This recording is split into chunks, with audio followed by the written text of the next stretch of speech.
자, 그 다음, 이건 이제 돌아왔어. 우뚝 성장했죠. 이분이 언제부터 사회주의 색깔을 보이게 됐느냐. 사회주의라는 것은 아시는 대로 마르크스 사상입니다. 이 마르크스 사상을 바탕으로 러시아에서 1917년 11월 볼셰비키 혁명이 일어났습니다. 러시아에서는 10월 혁명이라죠. 러시아령에 따라가지고, 달리기에 따라서. 이 볼셰비키 혁명으로 통해가지고 사실상 러시아의 로마노프 왕조가 무너지고 사회주의 정부 체제가 바탕을 잡아갑니다. 그리고 이 사회주의 정부 체제를 전 세계로 확산시키기 위해서 레닌 정부에서는 약소민족 국가에게 사회주의 사상을 전파를 합니다. 그 전파에 대해는 독립자금이 따라 들어옵니다. 그리고 독립자금을 받고 사회주의 운동을 하고, 그래서 사회주의 세력들이 독립운동의 가장 핵심이 될 수밖에 없었습니다. 우리나라도 물론이죠. 우리나라의 사회주의 운동이 정확하게 언제 들어왔다는 것은 기록이 부족합니다만은, 큰 틀에서 봤을 때 3.1운동 전후로 통해서 들어왔다는 것은 확실합니다. 이 3.1운동 전후를 통해서 사회주의 사상이 우리 이 땅에 들어오고, 이 땅의 사회주의 세력이 지식계급들은 대부분 사회주의로 변화합니다. 트렌드죠. 지식계급에서 사회주의를 논하지 않고 사회주의의 이론을 모르면은 지식계급에서 치주지 않을 정도였으니까요. 그럼 왜 그래 사회주의 세력이 그렇게 급속도로 확산되느냐? 그건 시대의 배경 때문이죠. 첫째는 우리는 조선 말기라 해야 되겠죠? 엄격히 말하면은 조선 거의 대한제국 들어서기 직전이니까 조선 말이죠. 자본주의가 극도로 성장해가지고 빈익빈 부익부 극과 극입니다. 극소수의 양반 지주층들이 절대 다수의 경제를 다 장악하고 있으니까. 그러니 절대 다수가 가진 자에 대한 불만을 품을 수밖에 없는 거예요. 이때 사회주의가 날아들어왔으니 그 사회주의는 갖지 못한 사람들에게 구해주는 중요한 학문이자 중요한 메시아가 되겠죠.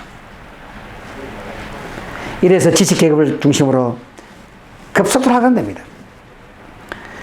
이때 해외에서도 우리 독립운동가들 사이에 사회주의 운동이 급속도로 확산됩니다. 그래서 여운형도 일본을 제국 호텔 갔을 때 연설 당시 19년이죠. 연설 호텔 당시에 사회주의 학자, 사회주의 교수들, 사회주의 운동가들, 그런 아나키스트를 만나가지고 대화를 했고, 그러다가 돌아와서 여운형이 1921년에 정식으로 고려 공산당에 가입을 합니다. 자, 이 고려 공산당이라는 것은 누가 보스냐? 이동희가 보스입니다. 이동희가 보시는 대로 이 하바롭스크에서 한인 사회당이라는 걸 만들어가지고 사실상 사회주의 세력을 쭉 이끌어가고 있었어요. 이끌어가고 있다가 이제 1921년 5월에 고려 공산당으로 창당해가지고 코민텐으로부터 인정을 받았습니다. 그런데 같은 시기에 이르쿠츠 지역에서 고려 공산당 이름으로 또 하나 사회주의 당이 또 생겼습니다. 엄격히 말하면 이 두 개의 정당은 몰라요. 교류도 없고 또 그들이 누가 어떻게 움직이는지 아무도 모릅니다. 단지 한인을 대표하는 사회당이 두 개가 있다는 겁니다. 그래서 코민테르에 서로 손을 대가지고 코민테르 즉 소련 레닌 정부로부터 독립자금을 받아 챙기려는 대립과 경쟁과 서로 싸울 수밖에 없습니다. 그런 시기에 지금 이야기한 대로 여운형이 고려공산당 상해파로 가입을 한 거예요. 이동희 밑으로. 이동희는 큰 힘을 얻은 거죠. 여운형이 대략 어떤 사람인지를 알고 있으니까요. 그래서 거기 가입을 해가지고 모스크바에서 벌어졌던 극동 피압박 민족대의에 대표로 참여합니다. 자, 보이죠? 이 사람이 여운형입니다. 당시 실제 사진이 여기에 극동 피압박 민족대회 때에 가가지고 보이죠? 이 사람입니다. 가서 참여하고 그 다음에 신한청년당을 겸해서 참여 각국 대표단에서 5인의 주석단에서 여운형, 김규식 등과 중국 대표 장구구, 인도 대표 로이, 그리고 레닌과 트로츠키 등이 소련 공산당 지도들과 함께 독립 문제를 논의한다는 겁니다. 자, 이것도 뻔하죠. 뭐가 뻔하냐? 소련이, 즉 레닌이 왜 극동 피압박 민족대회를 열었느냐? 이것은 사회주의 세력을 확산시키기 위한 정치적 행위죠. 또 거기서 돈 자금 대주면은 그 돈 받아가지고 사회주의를 신봉할 것이고, 그럼 점점점 사회주의가 전 세계에 확산되어 나가는 거예요. 사회주의를 확산시키기 위해서 극동민족 피압박민을, 즉 극동 피압박 민족 대회를 해가지고 개최했고 거기에 연행이 참여한 겁니다. 자, 이만큼 연행이 사회주의에서 이제 서서히 배워가고 알아가는 중입니다. 이동희 레닌 독립자금 유용 사건이라. 이동희 역사에서 가장 큰 리스크입니다. 사람에게는 빛과 그림자가 다 있죠. 여운형에게도 빛과 그림자가 있습니다. 지금까지 계속해서 지금 독립운동삼 하다 보니까 여운형은 엄청난 광채를 발휘하는 빛인데, 여운형은 1942년 일본의 고문과 고통에 견디다 못해, 그리고 가족들의 애원에 의해, 그리고 조선 판사들이 이름만 써서 제시하면은 별거 아닙니다, 없애버리면 됩니다 라는 식의 분위기에서 가족의 호소에 어쩔 수 없이 사인을 한 게 전향서입니다. 나는 독립운동 하지 않겠다. 나쁘게 말하면 이게 친일로 간주될 수 있는 겁니다. 그래서 학자들은 이 여운형은 친일파로 돌아간 사람이다 라고 말하는 사람들이 많이 있습니다. 그래서 지금 현재 친일 인명사전에는 등장 안 되어 있습니다. 왜? 그 사실에 대한 해명이 충분히 다 되어 있고, 또 거기에 대한 사료들이 그때 당시의 사료들이 있어가지고 어느 정도 인정을 받고 있는 상태죠. 그러나 엄격히 말하면은 전향서를 제출해서는 친일이라고 보는 건 틀림없습니다. 또 이광수나 서정주나 최남선 할 말 많겠죠. 그런 식으로 말하면 나도 좋아서 한 건 아니다. 어쩔 수 없이 그들의 고통의 고문에 못 이겨서 했다라고 말하지 않겠습니까? 뭐 윤석도 그러겠죠. 어쨌든 이동희는, 이 사람들이 여운형이 그런 그림자가 있다면은 이동희 역시 그림자가 바로 자금 유용 사건입니다. 두 차례 있었죠. 자, 1차 보세요.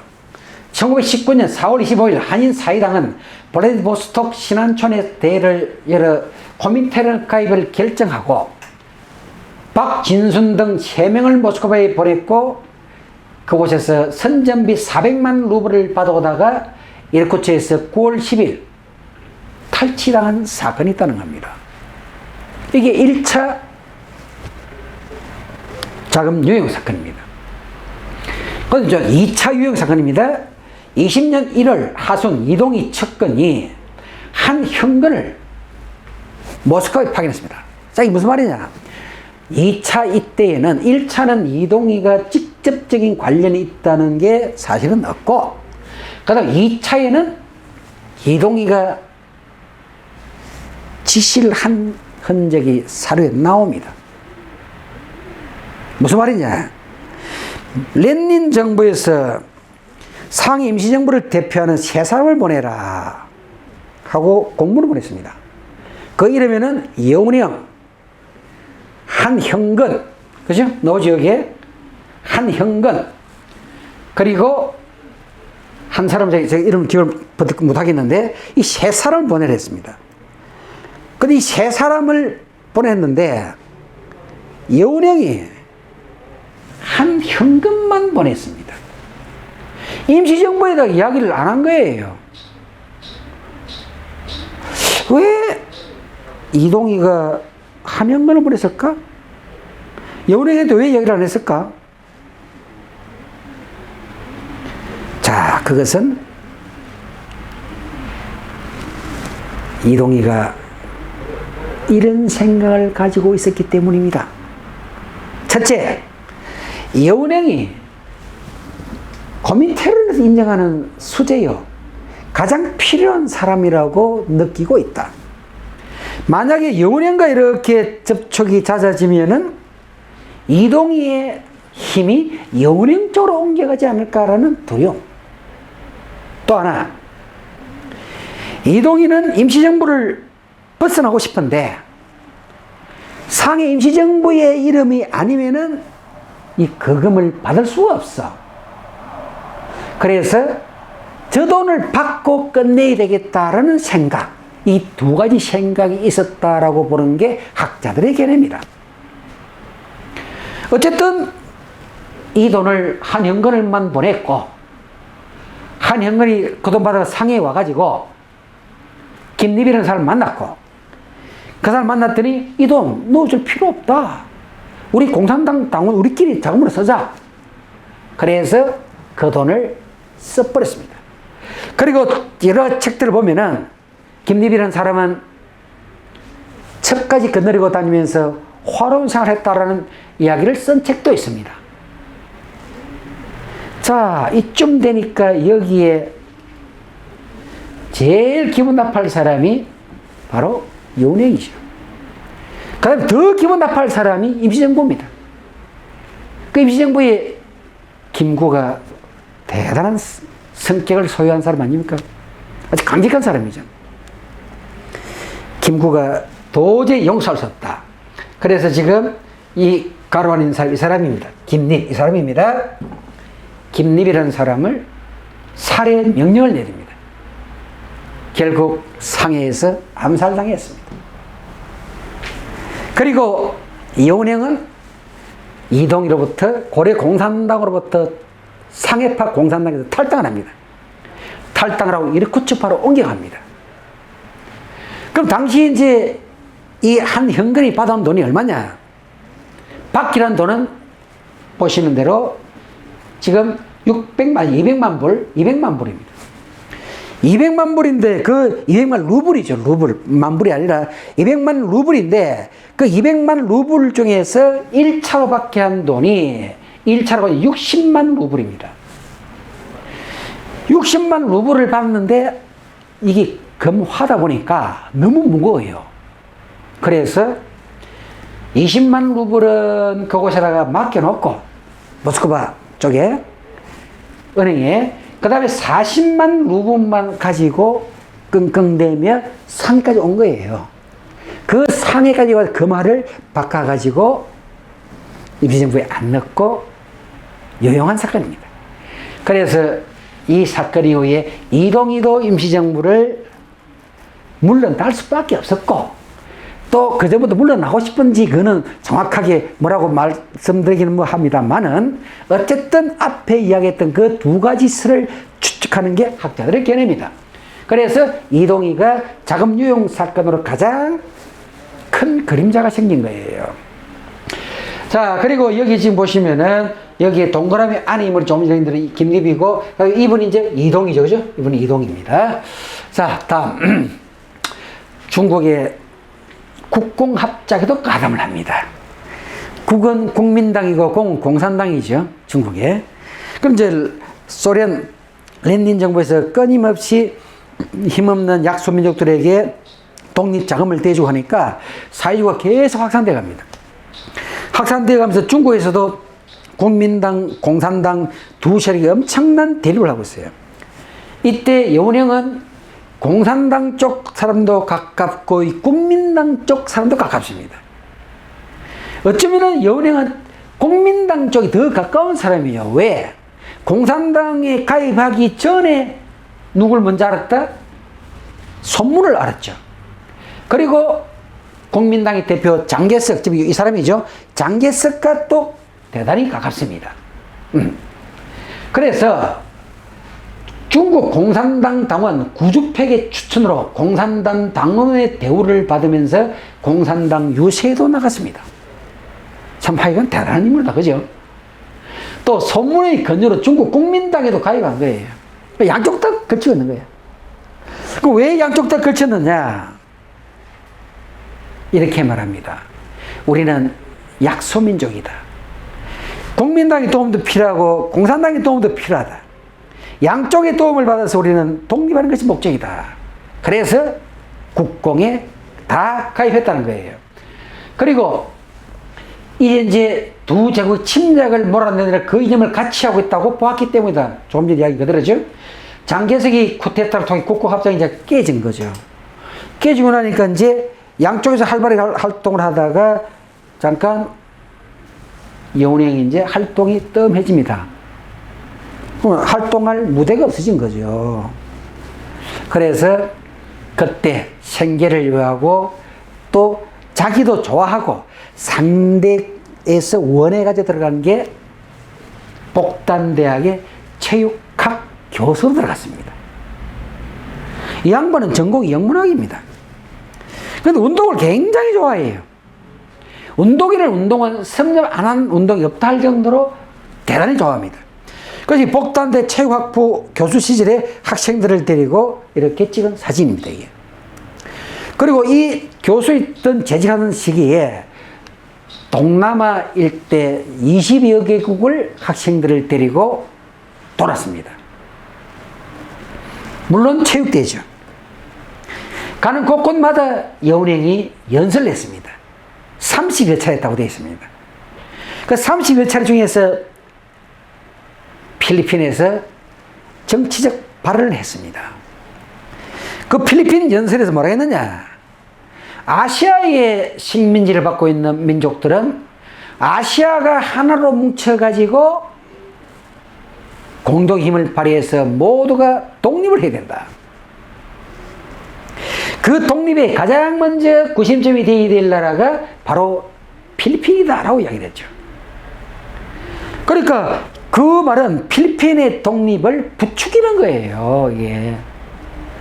그러다 보니까 정치적 발언을 했다 가지고 즉각 그곳에서 여건이 압수당하고 그 다음에 상당 위기 처졌죠. 그때 필리핀 언론계 그리고 필리핀의 법조계 필리핀의 정치계에서 마무리를 잘 지어 가지고 무마시켜서 무사히 돌아온 일도 있었습니다. 그 다음 조선공산당 창당입니다. 자, 저게 이제 조금 전에 제가 설명했을 때에 조선공산당 창당이라는 것은 우리나라의 공산주의가 즉 사회주의가 들어온 것은 3.1 운동을 전환시키다라고 했습니다. 그런데 그 정당이 언제 어떻게 만들어진지 공식적으로 들어선 건 1925년이죠. 언제 어떻게 들어왔는지는 정확히 모른다 했습니다. 대략 3.1 운동 이후다, 전후다라고 말하죠. 그래서 이 조선공산당은 이 땅에서, 우리 이 땅에서는 1925년도에 공식적으로 출범했지만은 이 공산당이 중국에서는 한인공산당은 1921년에 출발한 거예요. 그러니까 그렇게 출발해가지고 한인공산, 즉 고리공산당의 여운형이 있을 때에 조선공산당을 1925년에 창당하자고 주장한 사람이 김찬이라는 사람이 주장을 했습니다. 제일 먼저 이야기를 한 사람이 김찬이라는 거예요. 그 다음에 두 번째, 거기에 대책위원장을 맡은 사람이 조동호입니다. 상해 신한청년단 들어갈 때에 같이 들어간 사람이죠. 그 다음에 부대표가 조봉암입니다. 그래서 이 지역에서 대표를 맡았던 조동호가 조선공산당을 조선에서 창당을 했는데 자체 내부에 대립이 있어가지고 당 성명서를 만들지 못했습니다. 당 성명서, 즉 당헌이 없으니까 러시아 고민테른으로부터 인정을 받지 못하는 거죠. 다시 말해서 고민테른으로부터 독립자금을 받아올 길이 없다는 겁니다. 그래서 여운행을 찾아온 거예요. 급히 도와주세요. 당시에 여운행이 이제 복단대학 최 교수로 있을 당시죠. 그래서 이 여운행이 움직여가지고 보세요. 자, 보시면은 돼 있죠, 그죠? 네. 첫째, 공산당 창당의 기획자인 김찬. 둘째는 정권 대표로 어떤 고민테른 승인을 받은 조봉암. 셋째는 위험 인물로 간주되는 여운행 세 사람입니다. 그래서 이 세 사람들은 이제 가장 위험 인물로 일본에서 본 거죠. 또 여운행 여기 가담하게 된 것도 여운행은 상해에 있었는데 좀 전에 이야기했던 대로 조봉암이 찾아와가지고 도와달라니까 일본에서 조선 공산당을 창당한 핵심 인물은 이 세 사람이다. 이 세 사람을 잡아야 된다라고 일본 일경에서 수배 명령이 떨어진 거죠.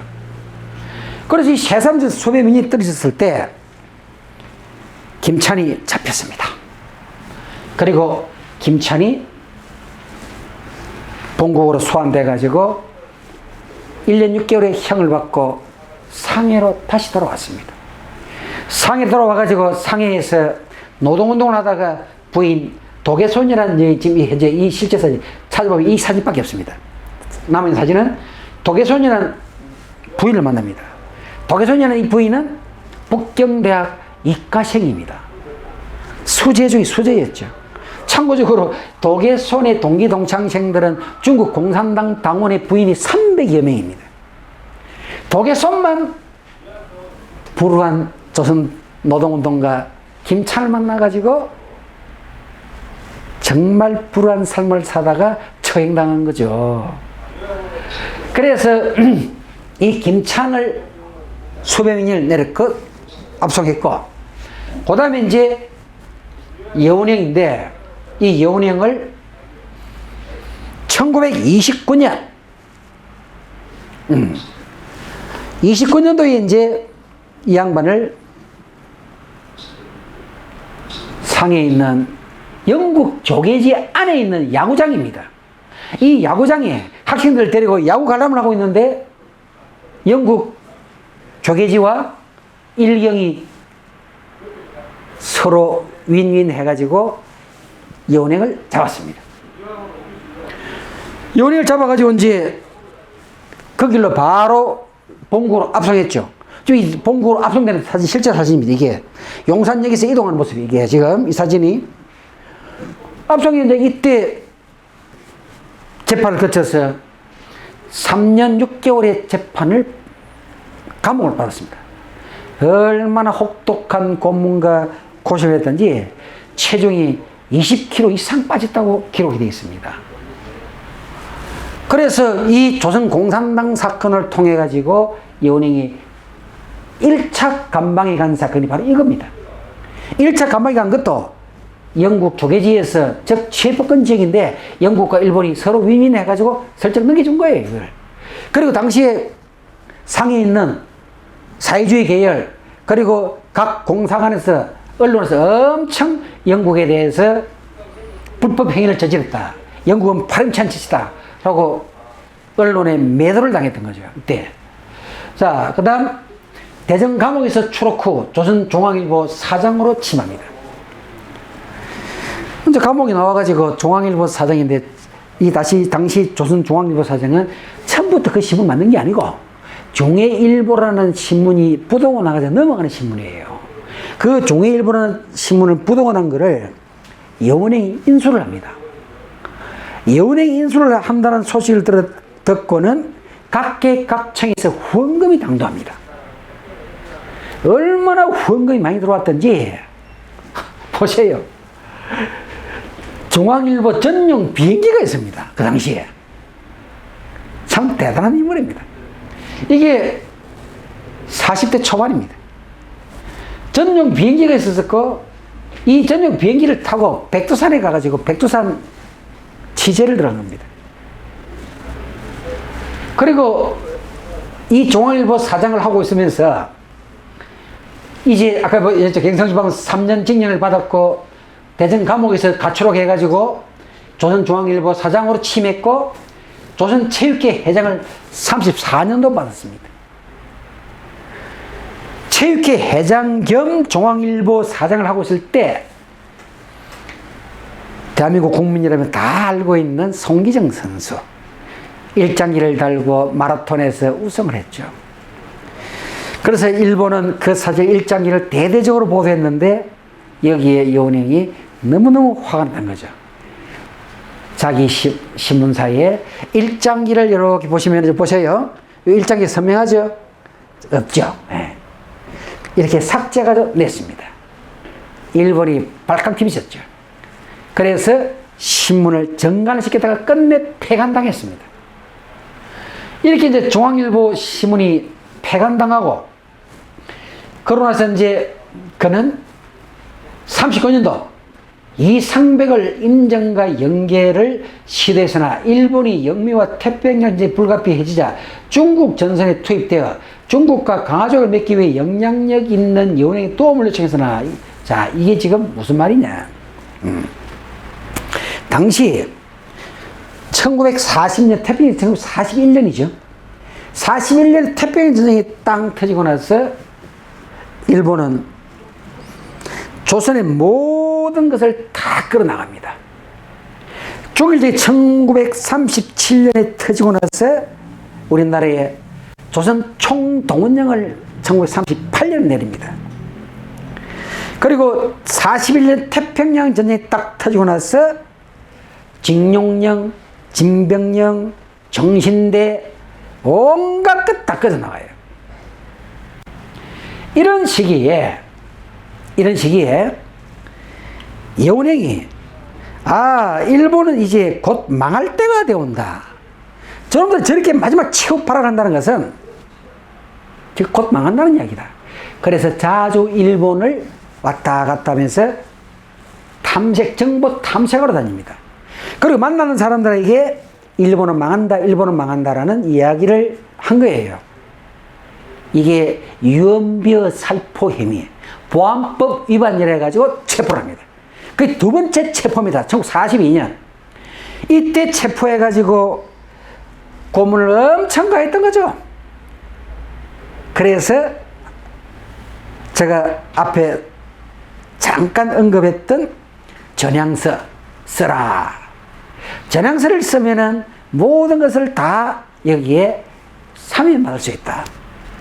그리고 여기 지금 쓰는 전향서는 그냥 사인만 해놓은 거 아무 필요가 없는 거다.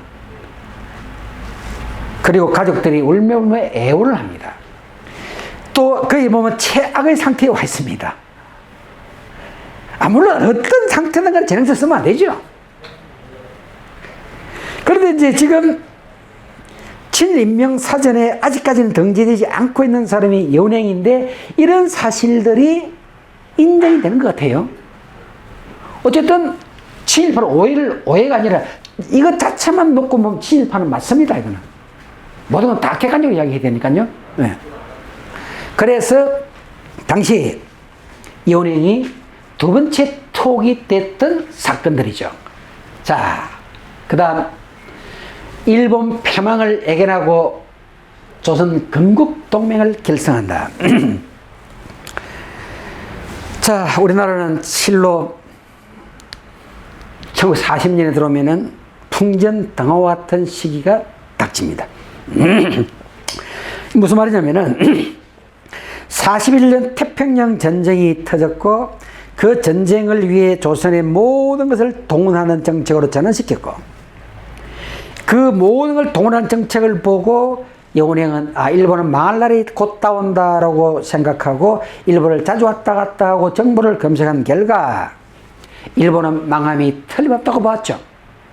그래서 만나는 사람들에게 일본은 망한다는 이야기를 했더니 그것이 유언비어 유출 혐의를 해가지고 보안법 위반에 해당되어 좀 전에 보셨던 대로 그는 구속이 되었습니다.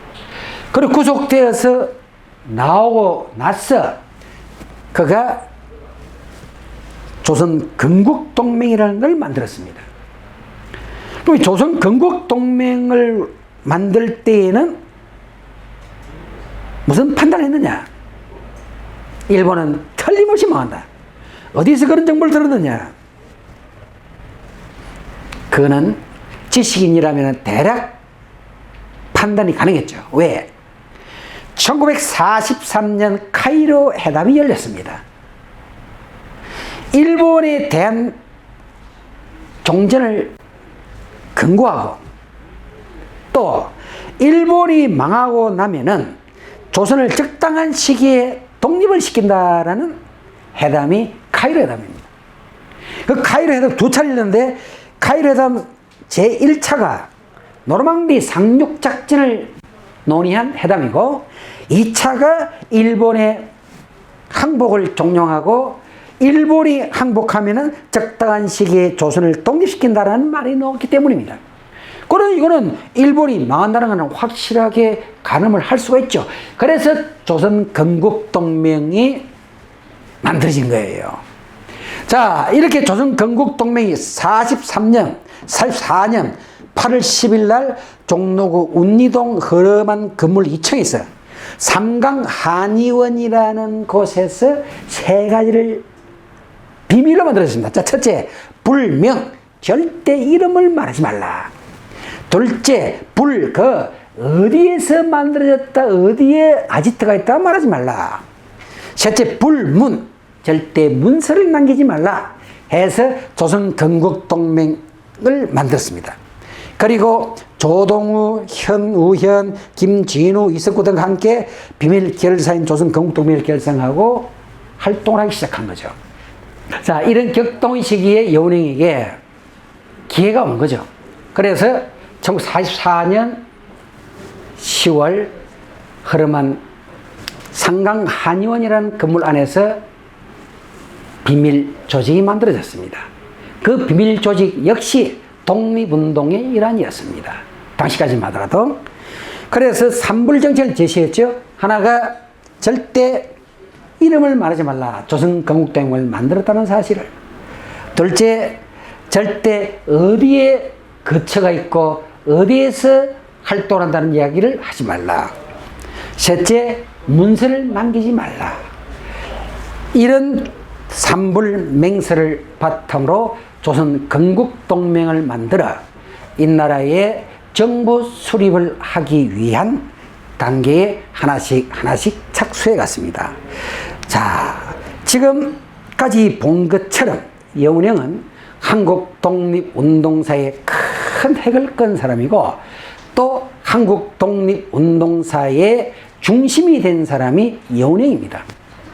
이런 여운형에 대해서 우리는 그동안 너무 몰랐던 것은 이 땅에 해방 이후에 우익 정부가 들어서 가지고 사회주의 독립운동에 대해서 사실은 숨겨왔고 또 그 문제를 논하지 못하게 보안법이라는 것이 만들어져 사회주의라는 이름 자체를 거론하는 것까지도 국법에 위배되는 상황이 있기 때문에 여운형에 대해서 잘 모르는 것이 현실이라고 봐야 됩니다. 그래서 그런지 앞에서도 이야기했습니다마는 거리에서 모 방송사에서 나와가지고 여운형을 아십니까? 라고 하니까 아니요, 아니요, 아니요로 계속 이어졌습니다. 저는 그 방송을 보면서 학생들을 가르치고 역사를 연구하는 사람으로서 죄책감까지 느꼈습니다. 앞으로는 이런 역사가 다시 재현되지 않았으면 하는 것이 저의 생각입니다. 장시간 대단히 감사합니다.